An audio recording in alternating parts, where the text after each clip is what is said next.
ایران پر امریکی حملے کے بعد تیل کی قیمتیں 5 ماہ کی بلند ترین سطح پر پہنچ گئیں۔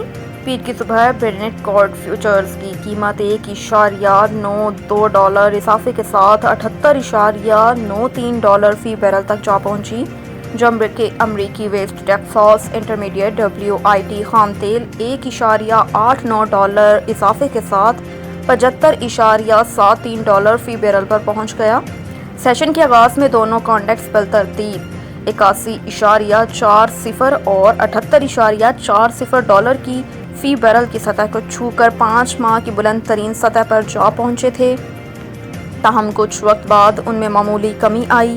یہ اضافہ اس وقت دیکھنے میں آیا جب امریکی صدر ڈونلڈ ٹرمپ نے دعویٰ کیا کہ انہوں نے ہفتے کے اختتام پر ایران کی اہم جوہری تنصیبات کو مکمل طور پر تباہ کر دیا ہے۔ ان حملوں میں امریکہ نے اسرائیل کے ساتھ مل کر کارروائی کی، جس سے مشرق وسطیٰ میں تنازع مزید سنگین ہو گیا۔ ایران نے ان حملوں کے خلاف شدید رد عمل کا عندیہ دیتے ہوئے دفاع کا اعلان کیا ہے۔ ایران اوپیک کا تیسرا سب سے بڑا خام تیل پیدا کرنے والا ملک ہے، اور تجزیہ کاروں کا یہ بھی کہنا ہے کہ اگر ایران نے رد عمل میں اپنا حمض کو بند کیا تو عالمی رسد کا تقریباً 5واں حصہ متاثر ہو سکتا ہے۔ امریکی حملے کے بعد ایرانی فردو جوہری سائٹ کی کیا صورتحال ہے؟ سربراہ IAEA کا بیان سامنے آ گیا۔ غیر ملکی خبر رساں ادارے کے مطابق عالمی ایٹمی توانائی ایجنسی کے سربراہ رافیل گروسی نے بتایا کہ امریکی حملے میں اصفہان نیوکلیئر کمپلیکس کی سرنگ کے داخلی راستوں کو نشانہ بنایا گیا۔ ان سرنگوں کو افروزہ مواد کے اسٹوریج کے لیے استعمال کیا جاتا ہے۔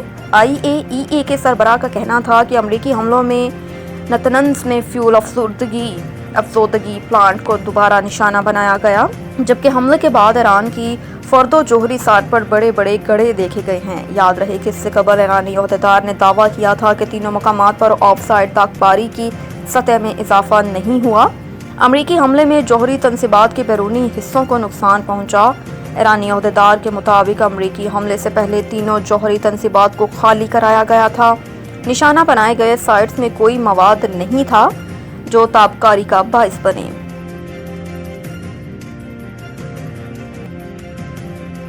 بلاول بھٹو نے پیپلز پارٹی کی طرف سے بجٹ کی حمایت کا اعلان کر دیا۔ قومی اسمبلی سے خطاب کرتے ہوئے پاکستان پیپلز پارٹی کے چیئرمین بلاول بھٹو زرداری نے خبردار کیا۔ پارٹی کے چیئرمین نے کہا کہ اگر ایرانی نیوکلیئر تنصیبات پر حملے کے نتیجے میں کوئی ریڈیشن لیک ہوتا ہے تو اس کا نقصان صرف ایران تک محدود نہیں رہتا، بلکہ اس کا نتیجہ پاکستان سمیت تمام پڑوسی ممالک کو بھگتنا پڑتا ہے۔ بلاول بھٹو زرداری نے نہ صرف اسرائیل کے ایران پر حملے کی شدید مذمت کی، بلکہ بھارت کے وزیر اعظم نریندر مودی کو ایک بار پھر اسرائیلی وزیر اعظم نتن یاہو کی سستی کاپی قرار دیتے ہوئے اسے ہر محاذ پر شکست دینے کا دعویٰ بھی کیا۔ اسپیکر سردار ایاز صادق کی صدارت میں جاری اجلاس سے خطاب کرتے ہوئے بلاول بھٹو زرداری نے کہا کہ ہمارے خطے میں بھی نتن یاہو کی ایک سستی کاپی موجود ہے، اور ہم نے اسے جنگ کے میدان، سفارتکاری کے میدان اور بیانیے کے میدان میں شکست دی ہے۔